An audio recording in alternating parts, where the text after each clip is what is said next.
20 CEOs say AI is good for the market and bad for jobs.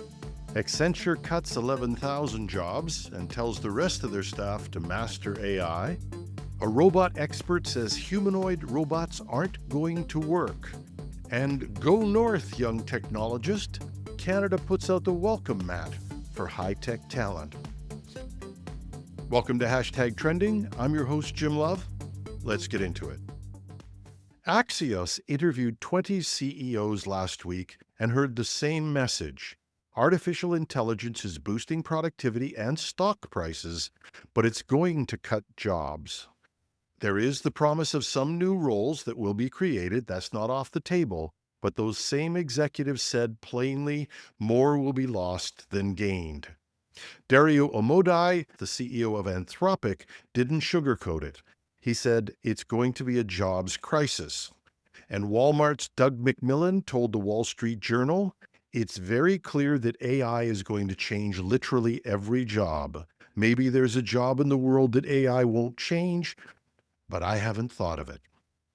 And it couldn't come at a worse time. Between May and August, U.S. employers added just 27,000 jobs a month. A year earlier, that number was 168,000. Wages are slowing too. Hourly pay is up about 3.7% over the past year, but that's down from about 4.2% the year before. Workers are feeling it. In a New York Fed survey, they put their chances of finding a new job at only 45% if they lost the one they have. That's the lowest confidence level since the survey started in 2013. The view of the future from the corner office isn't encouraging. In addition to Axios' panel of 20 CEOs, a Business Roundtable survey said that nearly 4 in 10 CEOs expect to cut jobs in the next 6 months. At the same time, almost 9 in 10 said they'll keep spending on technology and equipment. In other words, more money for machines, less for people. The 20 CEOs Axios interviewed make a convincing case. But there is no certainty. As the old line goes, making predictions is hard, especially about the future. But the question's unavoidable. What if they're right? And we're only just starting to see the impact. Can we have a roaring economy with no job creation or even job losses? That's a world we don't seem to be prepared for. And as if on Accenture, one of the world's largest consulting firms, says it's laying off more than 11,000 employees. The move comes as the company shifts away from labor-intensive work and doubles down on AI-driven consulting. At the same time, CEO Julie Sweet has warned the rest of Accenture's 700,000-strong workforce that mastering AI is no longer optional. She called AI the new digital and said every employee will be expected to use it aggressively in their work. Now, this mandate could boost productivity, but it also raises tough questions about the future of the firm's business model. Large consultancies work a lot like big law firms. A smaller number of senior experts leverages an army of junior consultants to deliver projects. The more you expanded that, the more money you made. Now, if AI makes those senior consultants vastly more productive, the economic logic points to needing fewer junior staff. Greater profitability, fewer people. So while Accenture is training tens of thousands of employees on AI, it's also signaling that not everyone will be needed in the long run. And for companies that are built on people power, that's a seismic shift. And if AI can upend the consulting model, what other white-collar industries will be next? There are a lot of critics in tech, and there are a lot of people with a lot of opinions. But when the opinions come from people with deep experience, you owe them a listen. Rodney Brooks, co-founder of iRobot and a longtime MIT professor, one of the most respected names in robotics, says that the current hype around humanoid robots is, in his words, pure fantasy thinking. Now, Brooks isn't arguing that robots won't succeed. He's saying the push to build full-sized machines that walk, balance, and handle objects like humans may be a dead end. Human hands, for example, have about 17,000 specialized touch receptors. Today's robot hands don't even come close. Yet, reportedly, Elon Musk is demanding that his Optimus robot must have the dexterity to thread a needle. Brooks argues that's a fool's errand.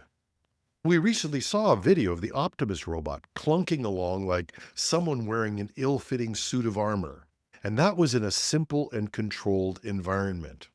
Brooks is arguing that in the real world, robots will not only have trouble, but they could be dangerous. He says the physics are daunting. When a 200-pound robot falls, it doesn't just stumble. It crashes with real force and creates safety risks. Again, Brooks isn't saying we won't have robots. He's just saying not as fast as some are claiming and that they won't be bipedal human lookalikes. He maintains that in about 15 years, the most successful robots won't look like people at all. They'll have wheels instead of legs, multiple arms, and specialized sensors designed for specific tasks, not the humanoid form factors built for sci-fi appeal. Brooks' concern is that billions are being poured into humanoid startups chasing this vision, even though the underlying science and engineering challenges are far from solved. In his view, humanoid robots are a bubble that is bound to burst. Hard to argue with anyone with his experience, but there is a lot of very big money betting on him being wrong. As the U.S. ramps up visa costs and tightens access for foreign tech workers, Canada is stepping in with an open invitation. Prime Minister Mark Carney said Canada plans to court the very people who would have qualified for B visas but now might be shut out. Carney says there's an opportunity to attract people who previously would have got so-called HB visas. This timing isn't random. The U.S. has just imposed a $100,000 fee for a new H-1B visa application, reshaping the economics of hiring international talent. Canada is betting that many of those software engineers, AI researchers, and data scientists might now look north. And it's not just about jobs. By capturing this displaced wave of global tech talent, Canada could boost its innovation hubs, strengthening clusters in cities like Toronto, Montreal, and Vancouver, and turn brain drain into brain gain. And unlike car parts or steel, it's not easy to slap tariffs on intellectual property or knowledge. So if digital services and IP development are done in friendly Canada, how do you keep that out? And as Canada's already found out, with its high-tech areas, when you get a concentration of high-powered tech minds in a geographic area, it has an enormous impact on innovation and entrepreneurship.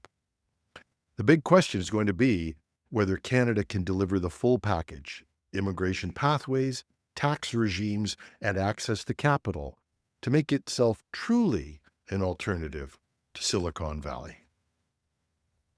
I'm sure Canada's under no illusions that they're going to eliminate Silicon Valley, but they could get a piece of the pie, a digital pie, that is.